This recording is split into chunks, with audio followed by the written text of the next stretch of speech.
Assalamualaikum warahmatullahi wabarakatuh. Pertama-tama, izinkan saya memperkenalkan diri.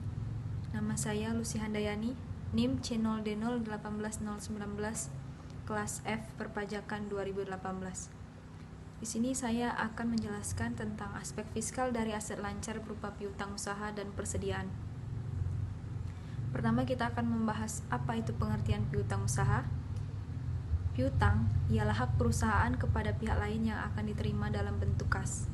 Menurut PSAK nomor 9, piutang usaha meliputi piutang yang timbul karena penjualan produk atau penyerahan jasa dalam rangka kegiatan usaha normal perusahaan. Selanjutnya, konsep pajak PPN yang timbul dari piutang. PKP atau pengusaha kena pajak diwajibkan untuk memungut PPN ketika melakukan penjualan barang atau jasa. Bagi PKP, PPN yang dipungut ini disebut pajak keluaran atau PK. Sebaliknya, ketika PKP membeli barang atau jasa, PKP mungkin juga dipungut PPN oleh supplier atau penyedia jasanya. PPN yang dibayar ketika membeli barang atau jasa ini disebut sebagai pajak masukan. Perhitungan pajak keluaran pada waktu penyerahan BKP atau barang kena pajak atau JKP atau jasa kena pajak. 10% dikali DPP atau harga jual atau penggantian.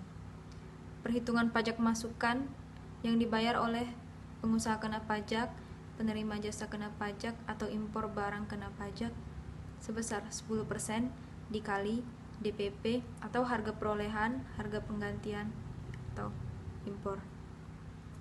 Selanjutnya, ada perlakuan pajak pada piutang tak tertagih. Merujuk pada pasal 6 ayat 1 huruf H Undang-Undang Nomor 36 Tahun 2008 tentang perubahan keempat atas Undang-Undang Nomor 17 Tahun 1983 tentang pajak penghasilan atau Undang-Undang PPH. Piutang yang nyata-nyata tidak dapat ditagih dapat menjadi biaya yang mengurangi penghasilan bruto sepanjang memenuhi syarat. Selanjutnya kita akan masuk ke persediaan. Pertama-tama kita akan mengulik apa itu persediaan. Dalam SAK etap yang diatur oleh IAI, persediaan adalah aset untuk dijual dalam kegiatan usaha normal, dalam proses produksi untuk kemudian dijual, atau dalam bentuk bahan atau perlengkapan untuk digunakan dalam proses produksi atau pembelian kerja.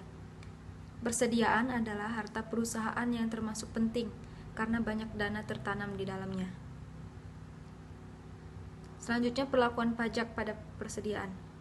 Untuk kepentingan perhitungan pajak penghasilan, pasal 10 ayat 6 Undang-Undang PPH menyatakan bahwa persediaan harus dinilai berdasarkan harga perolehan.